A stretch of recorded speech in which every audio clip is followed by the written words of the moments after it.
are you? I'm Rubele, and I'm a dating coach for the good guys.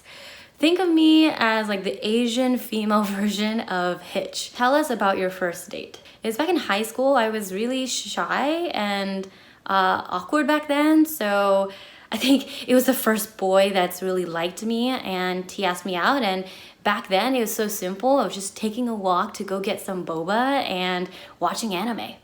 What's the worst mistake you've made in dating? There's been a lot of mistakes made in my dating journey, but I feel like that's what helped me get to where I am today and even helping clients. But what I would say the worst mistake is I admit I quickly judge. I quickly judged people thinking that they were a certain way because of a specific behavior, or because they didn't think the way I thought, that it was either odd or wrong, or that they wouldn't be a good match for me. What does it mean to be Asian in today's dating scene? To me, being Asian in today's scene is really just another layer of ourselves. It's just another part of our journey for us to take the time to discover and unpack and really understand, how we became who we are today, in combination of, our history of being Asian history in general, but then how it connects to our family and the culture. So it's just another area for us to understand, but then once we understand it, to help someone else understand what it is like being Asian and what it means and how it all really connects. What's the purpose of dating? To connect. I think all dating really is connecting with someone else and seeing if you align on values, lifestyles, and belief, and seeing if you can see this person as your partner, as a teammate, to work together towards the same goal. What are some misconceptions about dating Asians? I definitely feel that when people look at Asians, there are two extremes. If you're a woman, you look either very nice, very good, very potentially obedient, right? You're a good listener, you're smart, or you could be on the other extreme where you're more of the sexy, exotic, but then if you have that kind of look, then all of a sudden you're at it that you must be a little crazy.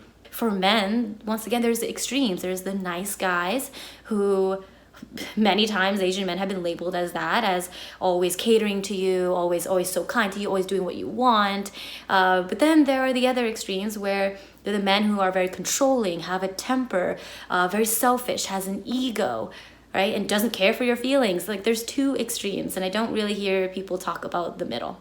What's the biggest difference between dating someone Asian and someone who isn't? Definitely the biggest difference is just needing to explain yourself a little bit more to help the person understand what being Asian means and how it has impacted your life.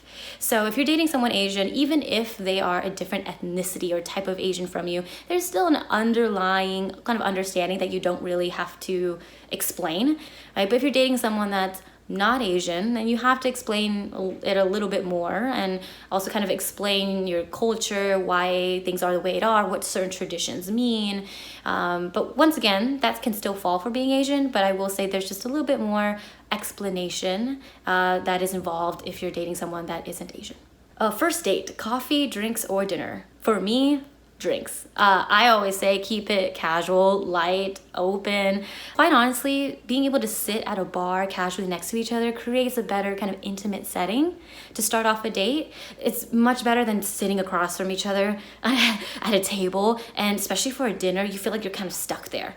What is the most important lesson you learned about love from your history, and what happened? I was previously engaged at a point, and I feel like that was a big event for me because I recognized how much influence I allowed the exterior to have on me. So that means my ex-fiance or my ex's family and my own family, and who even I should be with, right? So even before getting into that relationship, the choice of getting into that relationship, I recognized was more of thinking about what my family would like. And even during the relationship, then it started becoming what would my partner want me to be. And I felt like he did that as well in my last relationship. So we didn't come to the relationship as our full authentic selves. We came into the relationship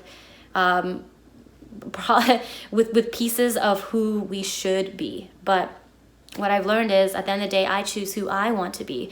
And that's how I am in my relationship now. And I think the biggest lesson for me in love and to be successful in love and finding the right relationship was fully coming into myself and being proud of it and accepting of it and approving of it and not needing anyone else's approval.